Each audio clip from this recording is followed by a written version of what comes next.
இந்த திருப்பலியானது நன்றிடுதலாக லூயிசா அவருடைய பிறந்த நாளுக்காக ஹாப்பி பர்த்டே மற்றும் மரித்த மரிய சோசை ஆரோக்கிய மேரி, ஜேம் டேவிட் ஆரோக்கிய மேரி, இன்ஃபென்ட்ரா ஜோசப், கனகா, மரிய சோசை ஆந்தனி அம்மாள், செபாஸ்டின் ஜான்சனுடைய ஆண்களுக்காக இந்த திருப்பலியை ஒப்புவிக்கப்படுகின்றது. தந்தை மகன் தூய ஆவியாரின் பெயராலே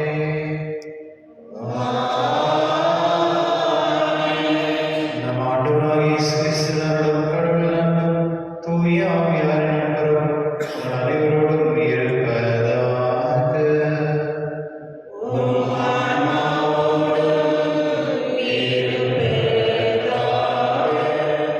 சகோதர சகோதரி, தூய மறை நிகழ்வை கொண்டாட நாம் தகுதி பெறும் பொருட்டு நம் பாவங்களை ஏற்றுக்கொள்வோம். எல்லா வல்ல இறைவனிடமும்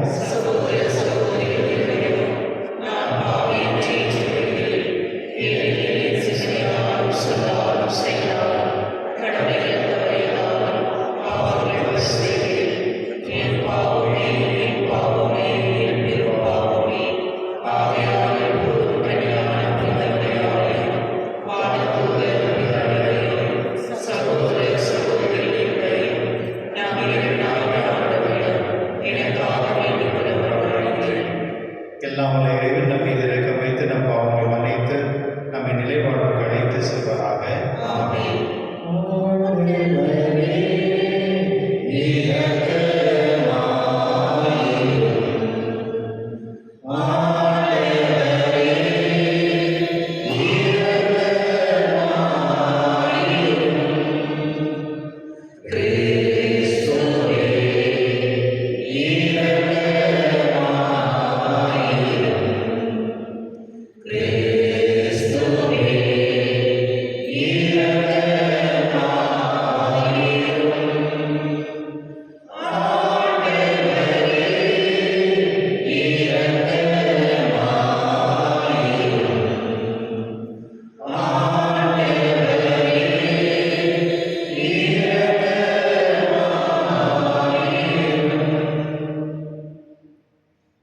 மன்றாடுவோமாக.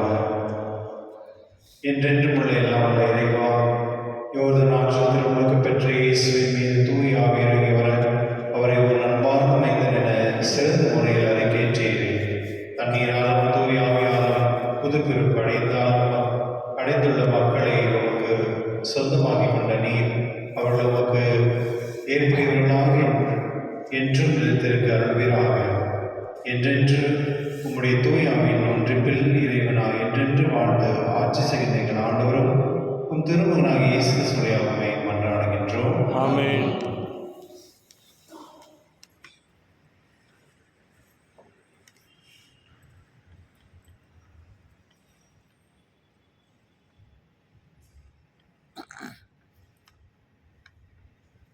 சாமுவேல் முதல் நூலிலிருந்து வாசகம்.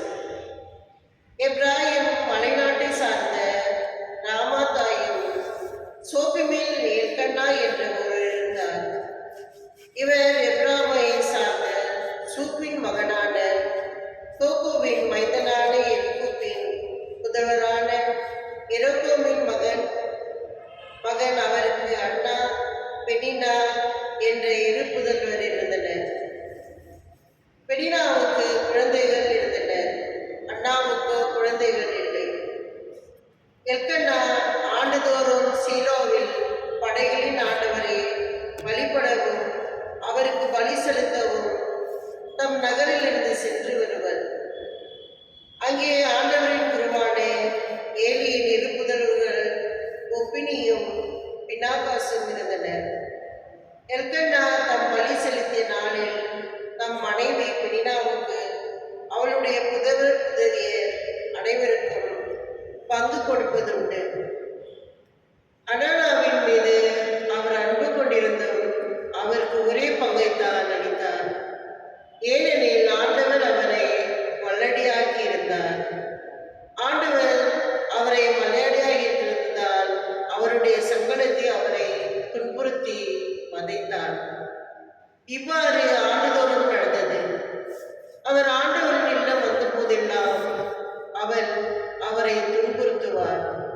அண்ணா உண்ணாமல் அழுவார். அப்போது அவர் கணவர் எல்கன்னா அவரை நோக்கி, அண்ணா, நீ ஏன் அழுகிறாய்? நீ ஏன் உண்ணவில்லை? நீ ஏன் மன வருத்தம் அடைகிறாய்? நான் உனக்கு 10 புதல்வரை விட மேலானவன் அன்றோ என்பார். ஆண்டவரின் அருள்வாக்கு. பதிலுரை பாடல். முதல் பல்லவி. ஆண்டவரே, நான் உனக்கு நன்றி பலி செலுத்துவேன்.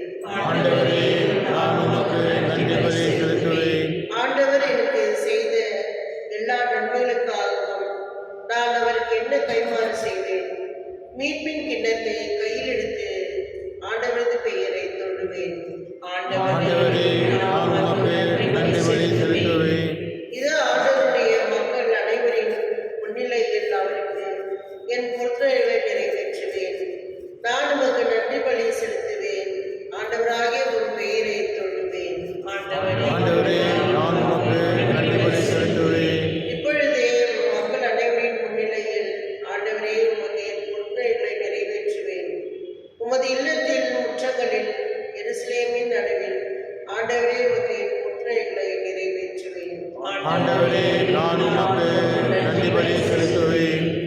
அல்லேலூயா. அல்லேலூயா.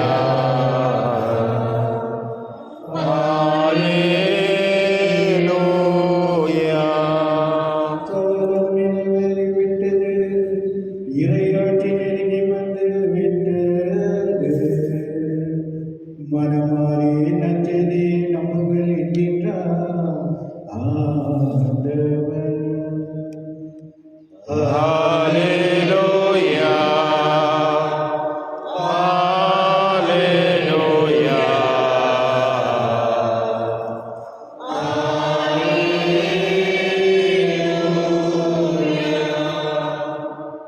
ஆண்டவர் உங்களோடு இருப்பாராக. உம் ஆன்மாவோடும் இருப்பாராக. புனித மார்க் எழுதிய நற்செய்தியிலிருந்து வாசகம். அக்காலத்தில் யோவான் கைது செய்யப்பட்ட பின் கடவுள் நற்செய்தியை பறைசாற்றிக் கொண்டே இயேசு கலிலேயாவுக்கு வந்தார். காலம் நிறைவேறிவிட்டது, இறையாட்சி நெருங்கி வந்துவிட்டது, மனம் மாறி நற்செய்தியை நம்புங்கள் என்று அவர் கூறினார். அவர் கலிலேயா கடலோரமாய் சென்றபோது சீமோனையும் அவர் சகோதரனான ஆந்திரேயாவையும் கண்டார். மீனவர்களான அவர்கள் கடலில் வலையை வீசிக் கொண்டிருந்தார்கள். இயேசு அவர்களை பார்த்து, என் பின்னை வாருங்கள், நான் உங்களை மனிதரை பிடிப்பவாறு ஆக்குவேன் என்றார். உடனே அவர்கள் வலைகளை விட்டுவிட்டு அவரை பின்பற்றினார்கள். பின்னர் சற்று அப்பால் சென்றபோது செபிதாயின் மகன் யோகோவையும் அவன் சகோதரான யோவானையும் இயேசு கண்டார். அவர்கள் படகில் வலைகளை ஆழ்ந்து பார்த்து கொண்டிருந்தார்கள். உடனே இயேசு அவர்களையும் அழைத்தார். அவர்களும் தங்கள் தந்தை செபிதாவையும் கூலியாளர்களையும் படகில் விட்டுவிட்டு அவர் பின் சென்றார்கள். ஆண்டவரின் நற்செய்தி. கிறிஸ்துவே, உமக்கு புகழ். கிறிஸ்துவ பாடலை இன்று தாழ்ச்சியானது புனித பெர்னார்ட் அப்படின்ற ஒரு புனிதருடைய விழாவை அவர் வந்து 1605 பிறந்து 1667 இறந்தவர். இவருடைய வாழ்க்கையில் நம்ம பார்க்கும்பொழுது ஒரு சின்ன அவருடைய பெற்றோர்கள் வந்து ஒரு விவசாய குடும்பத்தில் இருந்தவர். இவர் வந்து சின்ன வயசுலேருந்தே ரொம்ப கோவப்படுவார். கோபத்தில் ரொம்ப எல்லார்ட்டையும் கோவப்படுவார், வீட்டில் எந்த இடத்துலையும். அதனால் அவர் வந்து கடைசியில் அவர் வந்து ஒரு சோல்ஜராக ஆகணும் அப்படின்னு சொல்லிட்டு சோல்ஜராக அங்கேயும் அவர் வந்து நிறைய எல்லார்கிட்டையும் சண்டை போட்டு கத்தி குச்சி போடுறது இந்த மாதிரி எடுக்கிறார். சோல்ஜராக இருக்கும் பொழுது ஒரு முறை ஒரு சண்டை போடும் பொழுது அவருக்கு காலில் பெரிய அடிபட்டுருக்குது. அதனால் அவருக்கு வந்து எந்த வேலையும் பண்ண முடியல. அதனால் அவர் அங்கேருந்து இந்த கப்புச்சின் காங்கிரிகேஷனில் வந்து அவர் சும்மா உதவியாக இருக்கிறதுக்காக ரெஸ்ட் எடுக்கிறதுக்காக வரார். அங்கே வந்த பிறகு அந்த கப்புச்சின் குருமானத்தில் இருக்கும் பொழுது அங்கே இருக்கிற குருமானங்கள் அங்கே வர போகிறவங்களெல்லாம் பார்க்குறாரு. பார்த்த பிறகு அவருக்கு வந்து அவருக்குள்ள ஒரு பெரிய மாற்றம் தெரிகிறது. அதுக்குள்ளே வந்து அவர் வந்து அங்கே ரொம்ப ப்ரேயர்ஃபுல்லாக ஒரு வர போகிறவங்களுக்கு கொஞ்சம் அமைதியாக அந்த மாதிரி அவர் பழக்கத்தை எடுத்துட்டு வர்றார். கடைசியில் வந்து அந்த காங்கிரிகேஷன்லேயே அவர் வந்து ஒரு நல்ல ஒரு மனிதனாக இருக்கும் பொழுது ஒரு குருவார் சொல்கிறார், ஏன் நீ வந்து ஒரு குருவாகக்கூடாது அப்படின்னு சொல்லி. கடைசியில் அவர் வந்து அவர் குருவாகி அவர் ஒரு எக்ஸாம்பிளரி ஆகி கடைசியில் வந்து 2001 வந்து ஜான் பால் II வந்து அவர் வந்து ஒரு புனித பட்டத்துக்கு ஏற்றினார். பாருங்களேன், எப்படி இருந்தவர் எப்படியானார். அவருடைய வாழ்க்கையில் வந்து ஒரு காலகட்டத்தில் ரொம்ப கோவப்பட்டு வாழ்க்கையை வந்து எப்போதுமே மற்றவங்க சண்டை போட்டு இருந்தவர் ஒரு சூழ்நிலை வந்தது. அவர் வந்து அவருடைய கால் வந்து அடிபட்டதுனால அந்த ரெஸ்ட்டுக்காக இடத்துல வரார். அது வந்த பிறகு அவருடைய வாழ்க்கை முழுமே மாறுது. ஸோ சில நேரத்தில் வந்து சில பேருடைய வாழ்க்கை வந்து ஒரு காலகட்டத்தில் வேறு மாதிரி இருக்கும், ஒரு காலகட்டத்தில் அது மாறும், அது நல்லவர்களாக மாறும். நிறைய விஷயங்கள் அந்த மாதிரி நிறைய பேர் இருக்காங்க. சென்ட் அகஸ்டின் கூட அப்படி தான், அவருடைய வாழ்க்கை வேறு மாதிரி இருந்தது. ஆனால் அவர் வந்து கடலை ஏற்றுக்கும் பொழுது அவருடைய வாழ்க்கை மறுபடியும் வேறு புனித தன்மையில் மாறுது. என்னுடைய நட்சத்திரத்தை பார்க்கும் பொழுது ஆண்டவர் வந்து மீன் பிடிப்பவர்களை வந்து போய் அழைக்கிறார். இது ஒரு பெரிய கேள்வியே வந்து கடவுள் வந்து மீன் பிடிக்கிறவர்களை வந்து அவருடைய சீடராக எடுத்துக்கிறார் அப்படின்னு கேட்கும் பொழுது ஒரே பதில் தான், மீன் பிடிப்பவர்கள் வந்து எப்பொழுதுமே கடலுக்கு பயந்து தான் வாழலாம், ரொம்ப தைரியமாக இருப்பாங்க. ஏன்னா கடலுக்குள்ளே போகும் பொழுது வாழ்க்கை மறுபடியும் மீண்டும் வரணுமான்னு தெரியாதவங்க, அதனால அவங்க வந்து கடலை நம்பி போவாங்க. அதனால தான் கடல் வந்து இந்த மீன் பிடிப்பவர்களை வந்து அவருடைய சீடராக ஏற்றுக்கிறார். அவர்கிட்ட போய் சொல்ல கூட்டும் பொழுது உடனே விட்டுறாங்க. அதுதான் பெரிய ஆச்சரியம். எப்படி வந்து அவங்க வந்து எல்லாமே பிஸ்னஸ்லாம் விட்டுட்டு வீடு குடும்பம் எல்லாத்தையும் விட்டு எப்படி வந்தாங்க? ஏன்னா கடவுள் அழைத்தது அவர்கள் காதால் கேட்டால் உணர்ந்தார். நம்ம வாழ்க்கையில் கூட அப்படிதான். சில நேரத்தில் நம்ம கடவுள் வந்து சொல்ல விஷயத்தை நம்ம கேட்டோம் அப்படின்னா நம்மளுக்குள்ள ஒரு மாற்றம் ஆகும். அதனால திருப்பலில் கடவுள் ஜெபிப்போம். கடவுளுடைய அழைப்பும் கடவுளுடைய வார்த்தை கேட்டு அதுக்கேற்ற மாதிரி வாழ்க்கை வாழக்கூடிய ஆசீர்வாதம் நம்ம தரும்படி இந்த திருப்பலியில் கொண்டாடுவோம்.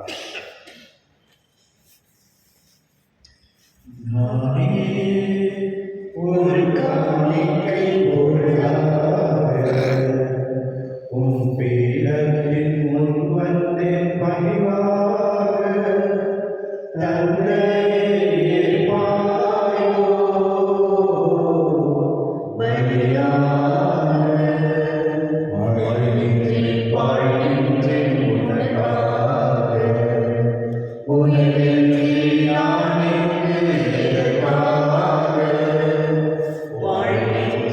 வாழ்கின்றே உனக்காக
சகோதர சகோதரமான திருவலி நல்ல தந்தையாக நிகழ்ச்சியாகபடி ஜெபியுங்கள்.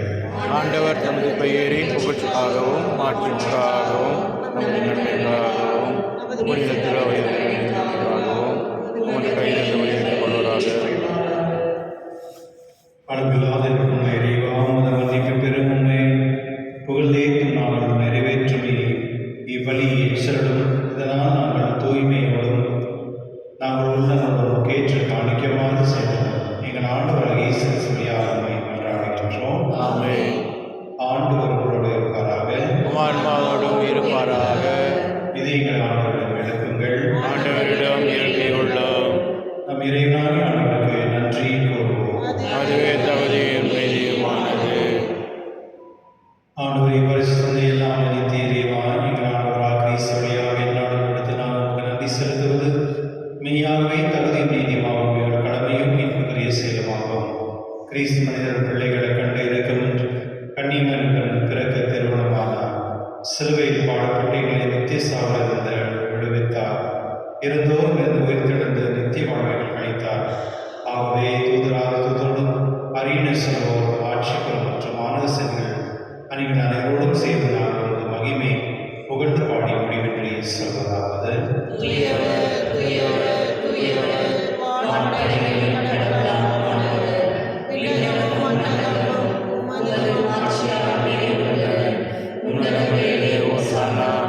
ஆண்டவர் பெயரால் வருகின்றவர் ஆசி பெற்றவர் உன்னதங்களிலே ஓசானா. ஆண்பரை நேர்மையாகவே தூய்வர் தூய்மை அனைத்துக்கும் முற்று. ஆகவே உடைய ஆவை பொழிந்தே காணிக்கை தூய்மைப்படுத்துவதை கேட்கிறோம். இவ்வாறு எங்கள் ஆண்டவர் இயேசு கிறிஸ்துவின் உடலும் இரத்தமாக தூக்கவே மாறுவாக. அவர் பாடப்படவளும் பணிந்து தம்மை கடித்த போது அப்பத்தை எடுத்து நன்றி செலுத்தியதை விட்டு தம் சீடர் கழித்து கூறியதாவது. அனைவரும் இதிலிருந்து பெற்று உண்ணுங்கள், ஏனெனில் இது உங்களுக்காக கைவிடப்படும் என் உடல்.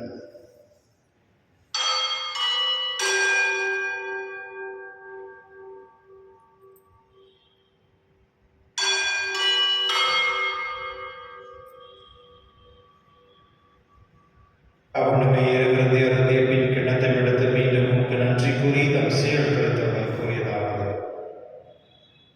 அனைவரும் இதிலிருந்து பெற்று கொள்ளுங்கள், ஏனெனில் இது புதிய நிலையான உடன்படிக்கைக்கு உரிய இரத்தத்தின் கிண்ணம். இது பாவ மன்னிப்புக்கென்று உங்களுக்காகவும் பலருக்காகவும் சொல்லப்படும். இதை நினைவாக செய்யுங்கள்.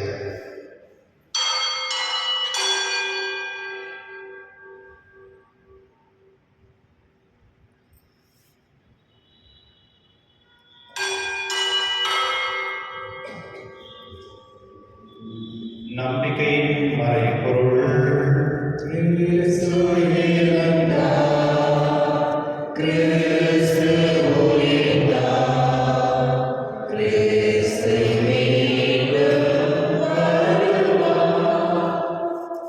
ஆகவே ஆண்டவரே, நாங்கள் கிறிஸ்துவின் இறைவனின் உயிர்ப்பின் நினைவு கூர்ந்து வாழும் தரும் அப்பத்தில் மீட்பளிக்கும் கிண்ணத்தை உமக்கு கொடுக்கின்றோம்.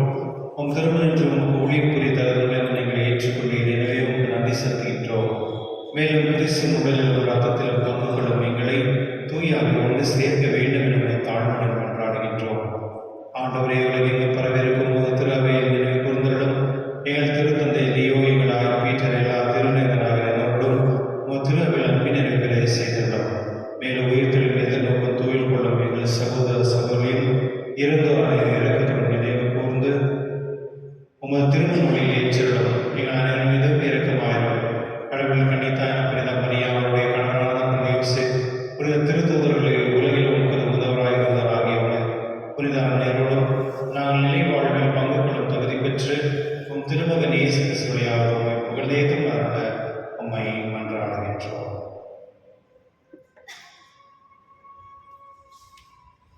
இவர் வழியாக இவரோடு இவரில் எல்லாம் இறைவனாகிய தந்தையே, தூய ஆவியார் நன்றிப்பில் எல்லா புகழும் ஆட்சியும் என்றென்றும் உமக்கு உரியதே. ஆமென்.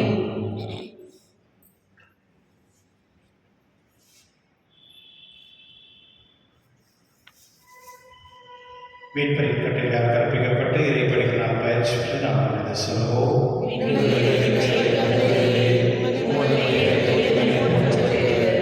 உமது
இதோ இறைவன் செம்மறிய உலகில் பாவம் போக்குவர் செம்மறி விருது விலகி பெற்றோர் பெயர் பெற்றோர்.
வாழ்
மன்றாடுவோமாக.